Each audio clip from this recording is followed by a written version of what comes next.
Let's find the surface area of each of these. First, we need to identify what they are, and I think it's going to be fairly obvious. Some of these pictures, based on the way mine printed, they are quite grainy, okay? So if you're looking at this and you're like, man, what's all this random stuff in orbit around this planet? Well, there's a lot of space debris here. All right, let's move on. This one is a rectangular prism. I am going to write down what they are because it might help us identify things. So rectangular prism.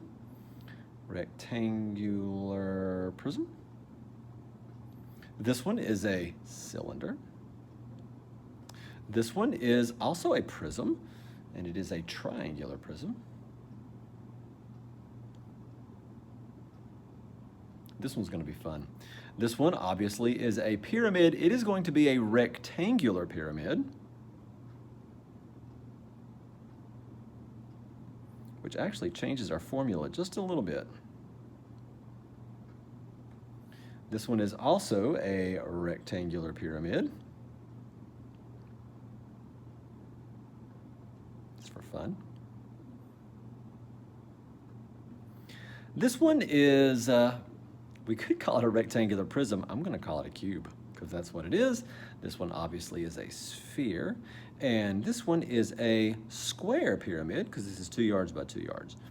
So square pyramid. That's the second time I've started writing pyramid, started with the Y. There we go. All right, we've identified them. Now let's go to it. A rectangular prism is going to be, well, basically 2 times the base area plus the base perimeter times the height. Now, we can think about it that way. I'm going to think about it a little bit differently. So I'm looking at my formula, and the formula is fantastic, but let's be real honest. A lot of this is going to be intuitive. So while we will follow these formulas where necessary, we will not follow these formulas where necessary. And here goes. If I wanted to find out how much surface area was covered by this, then I would say, well, you know what? My surface area is, I'm not following the formula here, by the way. Okay, so this is, again, use it or not, because sometimes it's kind of common sense. My surface area is, oh, well, it's 6 times 10. 6 times 10. Now it's 60. I know that, and you know that. That takes care of the bottom, and if I double it, it will take care of the top. We're going to double it later. And then I'm going to take care of this side over here. You can highlight it if you want to. You can say, oh, well, you know what? The left side of this would be 3 by, well, if that's 6, that's 6. And we have 2 of those as well. So we're going to have 3 by 6, and we will have 2 of those. I'm going to put the 2 in at the end. And so far we've taken care of the bottom, and we'll double it later to get the top. And we've taken care of the left, which will also take care of the right. And then we're also going to take care of the front, which will take care of the back as well. And when we do the front and the back, that's going to be 3 by 10 or 10 by 3, depending on your perspective. I'm going to do 3 by 10. And everything is going to be doubled because, again, top, bottom, left, right, front, back. So let's do it. Let's do it in our head. So this is 60, or on paper, plus 18, plus 30. And we're going to double all of that. And that's going to give me 90, 108. 108 times 2, and 108 times 2 is 216. 216 what? Okay, we're dealing with surface area, so we're going to have units not of volume. It looks like we'd say, oh, it'd be cubic feet. No, no, no. This is how much wrapping paper it would take to cover it, which would be square feet. Now, that's a lot of wrapping paper because it's square feet. All right, for the next one, for the cylinder, I'm going to need, well, the formula for the surface area of a cylinder, which will be pi r squared. Whoops, whoops, whoops. No, 2 pi r squared. Sorry, I said volume. I meant surface area. Plus 2 pi r times h. Okay, so I need to identify the radius. I also need to identify the height. I'd like to think that they're both obvious. If my voice is fading off, it's because I'm on the other side of the room grabbing my calculator. I'm back. All right, the radius is not 3. The radius is half of 3. So if you're over here and you're like, oh, well, my diameter is 3, well, that's great. My radius is half of 3. That's 1.5. So my surface area is 2 times pi times 1.5 squared. And then 2 times pi times, well, my radius again is 1.5. And the height of this thing is 4. And there we go. We'll just do that. Now, here's what I'm going to do. I'm going to do this answer two different ways. I'm going to do this answer in terms of pi, and then this answer not in terms of pi. So what I want to do first is figure out what 1.5 squared is, and then I'm going to double it. I'll go ahead and tell you it's 2.5. There we go. So there it was. 4.5. Oops. 4.5. I'm embarrassed by that. 4.5 pi. Yeah, that makes sense. That's 2.25. Double that. It's 4.5. Okay. And then we're going to take care of this one, not the pi though. So when I put this in terms of pi, I'm not going to put pi into the calculations. So we're going to have 2 times 1.5, that's 3. 3 times 4 is 12. I'm right on that one. So we're going to have 4.5 pi plus 12 pi. It's going to give me 16.5 pi. Is 16.5 pi square inches? However, if you want a decimal answer, you'd go 16.5 times pi in Desmos, and you would get an answer that is 51 point, I'm going to use 3 decimal places, 837 square inches as well. Okay, triangular prism. Now this one's going to get a little bit tricky. The next 3 are quite tricky, and the last 3 are going to be really straightforward. For the triangular prism, I'm looking at my formula here, and I'm saying, okay, 2 times the base area. Well, the area of a base, well, first of all, the base is a triangle. And that triangle, and if you feel the need to draw it again, as I am going to, that triangle is a 4 by 4. There's 4, there's 4. That's the area, or that's the triangle that we're dealing with. And I need, for the surface area, I need 2 times that area. And that area, the area of a triangle is 1/2 base times height. And so it's going to be, well, to 2 numbers that are perpendicular, 4 times 4. So 1/2, 4 times 4. Okay? Now, if you're looking at that and you're figuring it out, you're right. The 2 and the 1/2 are going to cancel. 4 times 4 is 16. But then we're also going to do plus the base perimeter. So 4 plus whatever that is, and we don't know what that is. So we're going to figure that out. And then we're going to multiply that by the height of this whole thing, which would be 8. And again, the height is not always the number that goes vertically. It's not always sitting on its bases. Sometimes it's sideways, but this one is indeed that. So what's missing is, and here's my formulas, what's missing is my base perimeter. Base perimeter. 4 plus what? Okay, let's just go for it. This is Pythagorean. I don't know what this is. I'm going to call this C. A squared plus B squared equals C squared. 4 squared plus 4 squared is 32. That's equal to C squared. So C is the square root of 32. The square root of 32 is a number that I don't know off the top of my head. That's not right at all. That's not it either. That's it right there. Here, let me do it differently. There we go. 5, just showing you the same thing. 5.657?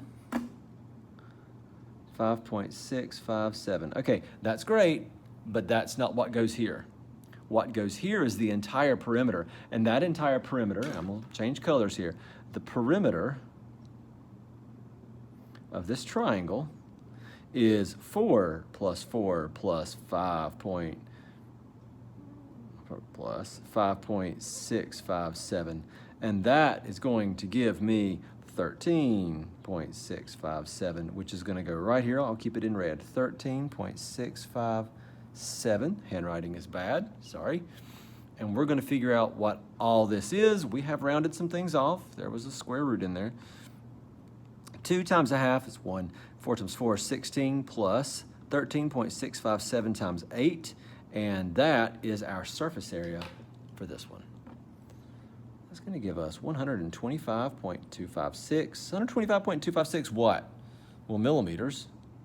And it's area, so it's squared. All right. Time for us to ditch our pyramid formula because this isn't going to work. This is only going to work for regular pyramids. So I think that's worth noting, actually. So on the original notes right here, I'm going to say this is for regular pyramids only. Okay, what's a regular pyramid? All right, well, let me just kind of pick up my ink pen that I just dropped. Let me point at these and say, these are regular, this is not regular. Notice the rectangle at the bottom is 14 by 8. Regular, 2 by 2. Okay? Irregular, 11 by 4. Okay? Kind of get my drift? It wasn't a definition, but that's what it is. All right, if I wanted to figure out the area covered by this thing, then we would have a lot of work to do, okay? Quite a bit of work to do. This one's gonna take a minute, all right? We're gonna have to do the same thing here. We're gonna go through this second one faster. So I'm gonna start with writing down as much of the formula as I possibly can. We're going to look at this and say, well, okay, we have 5 faces. We have the base, which is easy. It's 14 times 8. I'm gonna get to that last. We also have a triangle on this side, and the triangle on this side is 14 long and 14 wide, and I don't know how high it is. Now don't say, oh, well, it's 12. We don't know that. We actually don't know that. It's actually not 12, and I'm gonna show you why in a minute. So on a scrap piece of paper, if I can find one, can I find one? Can he find scrap paper? Actually, no. Not very well. All right, got something. On this one,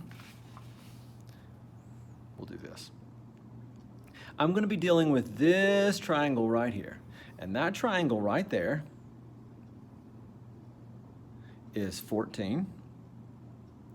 But what I don't know is that height. Now there's what we call a slant height here, and I need to figure out what that is. Now, in just a minute, I'm gonna say, well, you know what? I have 2 of that triangle, so 2 times 1/2 times base times the height of that one, and that's gonna take care of this big triangle here. Now, in order to figure out what this height is, and that height's gonna go down to here, then I'm gonna have to use the Pythagorean theorem on this little triangle that's caught up in here. And that little triangle that's caught up in there is gonna be this guy right here. It's 12 here. It's not 8, it's half of 8. So 4 here. And then this is going to be the number, whatever it is, I'm gonna call it C. It's going to go there. That's gonna be this little diagonal that's so sneaky right there. We're gonna find out what that is. Let's do it. Pythagorean theorem. A squared plus b squared equals c squared. And so we'll do a squared plus b squared. We're gonna take the square root of that, raise it to the 1/2 power, same thing. So this height right here is 12.649, and I'm gonna put that right here. I'm not gonna have enough room. I told you this one's a beast. They're not all easy. 12.649, okay. That took care of this big triangle on this side. That's it right there. Now we're gonna take care of this little skinny triangle on the other side, and I would put plus here, but I know I'm gonna run out of room, so plus 2, and then 1/2 base of that triangle. Let's draw it. Oops. There, fixed. And it's 8 down there. Now we don't know this, but we're about to figure it out. 8 times something, I'm gonna leave room for it this time. And that something is based on, here we go, here's this triangle. It's gonna be this little bit hypotenuse right here. Look at that triangle right there. That's what I'm dealing with. So, this is what I got. It's 12 by, okay, it's not 14, it's half of 14, so there's 7. And then I don't know what this is. Call it C if you want, call it whatever. I would love to call it C, and I think I will, knowing that these are 2 separate problems. So there's a C. And we're gonna do 7 squared plus 12 squared. And that will give us C squared. We'll go ahead and figure that one out real quickly. Really quickly, sorry, bad grammar. So C equals 13.892. Ah, good to know, good to know. 13.892. 13.892. There it is. All right. We're also going to add together the final part, which is the very bottom, which is 14 by 8. So 14 times 8. Okay, there's a lot of typing to do here, but it's going to go very quickly because, let's be real honest, 2 times 1/2, 2 times 1/2, they cancel. Lucky us. So we really have 14 times 12, 649, plus 8 times 13, 892, plus 14 times 8, and that gives me 400.222. I'm sure that is rounded off quite a bit, but 400.222, dealing with surface area, so it's square centimeters. Now, I know that last one felt a little painful, but we have the same situation that's about to happen here, so take an aspirin and let's keep on going. Surface area here. All right, going to go faster though. We're going to have 2 triangles, and they're going to be the big triangles on this side, and that's going to be 1/2 times 11 times something. Okay, that something is, let's do it in blue this time, is the hypotenuse of this little 3-dimensional triangle, with this triangle that is in this 3-dimensional figure. And I don't know what that is, but it's basically the slant height. Let me give you a visual for it. What I'm really doing is they told me the height of the actual pyramid was this, right? What I'm finding is this. They told me this went through the middle. Now I have to find that. That's what I'm doing. Okay, just wanted to be clear about that. So I flip my scrap paper over. We're going to draw a little bit here. And this little thing that I drew is this skinny little triangle. It is 10 high. It is not 4 wide, it's half of 4. We're going to call this C. And so A squared plus B squared equals C squared. That gives me 104. We'll take the square root of that, and it gives me 10.198. So C equals 10.198. Here we go. 10.198. All righty, keep going. We're going to deal with this little triangle on this side. It's over here. There it is. 2 times 1/2 times, all right, base, which is 4, and the height, which we don't know. Let the parenthesis off. Not that I have to have it in this case, but I'm going to go for it anyway. All right, so again, dealing with this triangle, separate issue right there. So we're going to have 10 here, not 11, half of 11, and then C. So 5.5 squared plus 10 squared equals C squared. C is equal to a number that I don't know. That's 10 squared. There's 5.5 squared. Don't know what that is. That would be, okay, 130.25. Take the square root of that, and 11.413. 11.413. Okay, good to know. 11.413. All right, don't forget to add the base. That'd be 11 times 4. 11 times 4. We're going to add all those things together. I say all those things. Let's leave out the 2 times 1/2. 11 times 10, 198. 4 times 11, 413. And then 44. Am I right? Am I right? Am I right? 201.83. 201.83 square centimeters. Okay, exhausting, I know. The next ones are super easy. Okay, this cube, I want to know the surface area of it. I would love to pull out a formula. Not even going to do it. Not even going to look at the formula sheet. And here's why not. In a cube, on a cube, you have 6 sides. Sometimes it's just it's just intuitive, almost said counterintuitive.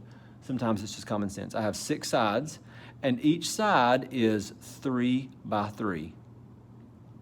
So 6 times 3 squared. Okay, that's 6 times 9. That's 54 square millimeters. It's that easy, okay? No need to go through a whole bunch of formulas. These were to build a basic general understanding, but sometimes it's common sense. You have 6 of the same thing. All right, sphere. The surface area of a sphere is 4 pi r squared. 4 times pi times, okay, the radius is not 11, all right? It might come in handy to come down here and talk about what the diameter is. The diameter is 11, so the radius is half of 11, so 5.5. So 5.5 square that, because that's part of the formula. I'm going to give 2 answers since we have a pi going on. I'm going to give an answer that is 121 pi, and let's put units on it. That would be square millimeters. Or I could go a little bit further and give you a decimal and do 121 times pi and get 380.133 square millimeters on that one. All right. Last one. It's gonna be fun. We have a square pyramid. This square pyramid is gonna be really basic. So surface area is, all right, grabbing formulas. N, number of sides of the base. How many sides do you have in this square pyramid? That'd be 4, okay? And then we're gonna multiply by the area of the triangle on the sides. And the area of the triangle on the sides is gonna be, okay, 1/2 base times height. Okay, and notice this 10 is slanted. We didn't have that luxury on this one or this one, but we did here. That was a vertical one on the other ones, and that's more of a volume issue. Okay, so we've taken care of that. And then we also need to add the base area, and the area of this square is 2 times 2, that'd be 2 squared. We can do this one in our head, so 4 times 1/2, that would give me 2. 2 times 2 is 4, times 10 is 40, plus 4, that's 44 square yards.